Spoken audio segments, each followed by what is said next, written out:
আসসালামু আলাইকুম। বিসমিল্লাহির রহমানির রহিম। আজকে আপনাদের জন্য একটা ভিডিও নিয়ে আসলাম।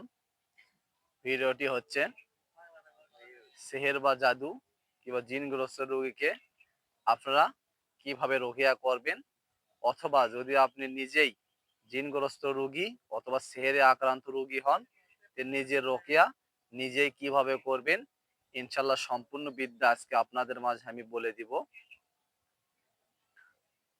সর্বপ্রথম যে জিনিসগুলো সংগ্রহ করতে হবে, এক বালতি পানি সংগ্রহ করে নেবেন এবং কিছু ফল সংগ্রহ করে নেবেন, যার পর আপনি ফুঁক দিতে পারবেন।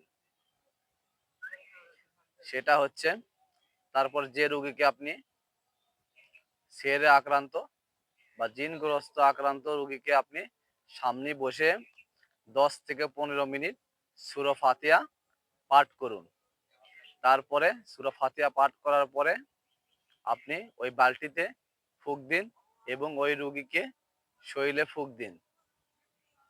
তারপরে সূরা ইখলাস, সূরা ফালাক এবং সূরা নাস 21 বার করে পাঠ করে ওই পানিতে ফুঁক দিন এবং ওই রোগীকে ফুঁক দিন।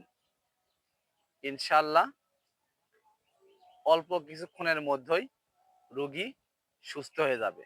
এবং যতটুকু পানি থাকবে এই পানিটুকুর ভিতরে 7টা বড়ই পাতা নিয়ে বেটে বেটে পানি গরম করে একটু পানি এইভাবে 3 ঢোক মানে সেপান নিয়তে খাবে। তারপরে বাকিটুকু যে পানি থাকবে ওই বালতিতেই থাকবে, ওই বালতিতে গোসল করে নিবে।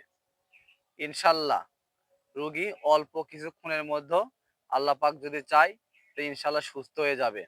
ভিডিওটি ভালো লাগলে অপর মুসলমানকে দেখার সুযোগ করে দেবেন ইনশাল্লাহ।